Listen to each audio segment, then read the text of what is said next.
Before, I was constantly on the move. I was afraid to be alone. I felt lonely at home. I needed to be out and busy, spending time with my friends, but I couldn't settle into anything, not even my friendships. I loved riding in the train because it was moving and busy. One day on Sunday I was going to the service of my parents' church together with my parents, and before I didn't really notice that God was present. So, well, God's working through every person, through every service. At least He's there in Jesus' name. So I prayed for Him. Okay, God, will you please show up during the service? And during the service, we sang Psalm 121, which begins like this: I lift up my eyes to the hills. From where does my help come? My help comes from the Lord, who made heaven and earth. And it was really after this moment that I was just noticing that I was finding peace while looking to the clouds. Yeah, one time I was biking and I felt very anxious and I was confused about all the thoughts, and they felt like a spinning wheel of thoughts. And yeah, I felt self-pity, and yeah, at one day I looked into the clouds and yeah, I saw some pink colors and some blue colors, and I just thought, okay, if God created something so beautiful, then why am I so worried about my own stuff? So every time I think of the ocean or of the sky or of clouds, yeah, I just notice that I can really trust God, and He has solutions on all my problems, so why should I worry? And yeah, if I see clouds passing by, I just breathe in peace and know that it will be fine eventually. Yeah, several years ago, I was really into a guy.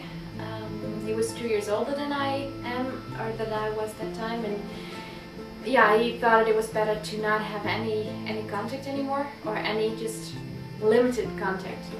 And so I was really confused and heartbroken.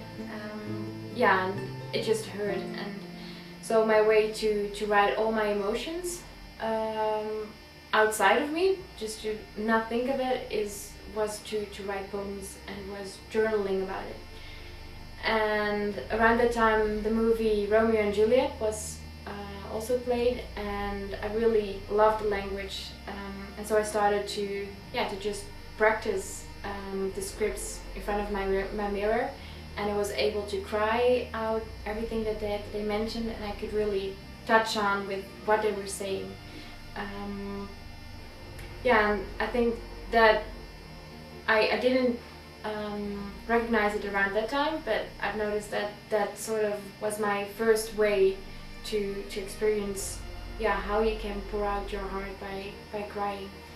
And I think a lot of people sense crying as a pitiful thing, but I really enjoy it. I deeply enjoy it even, because I sense that it is a way of freedom for me. And yeah, when tears fall out, it's like dry water comes out of it, and there will be space for God to really enter with new streams, with new breath of life, and to really get out of everything rotten that's in there. Intimacy also means just being really myself, having that place, being myself. And yeah, if I recognize that God really loves me and that I'm accepted, just the way I am at that moment, even when tears are falling out of my eyes, even during a church service, and I know it's totally fine how I am at that moment. At least if I just pour out everything that's in there, then I can be much less judgmental about others as well. And so if I receive that love and acceptance from God, it's so much easier to love and accept others, as where they are at that moment. Intimacy is a place where I can really be myself, where I can be listened to, a place where I can receive a lot and then give the same to others. It's a place where God takes away all the veils and touches what's really going on in my heart.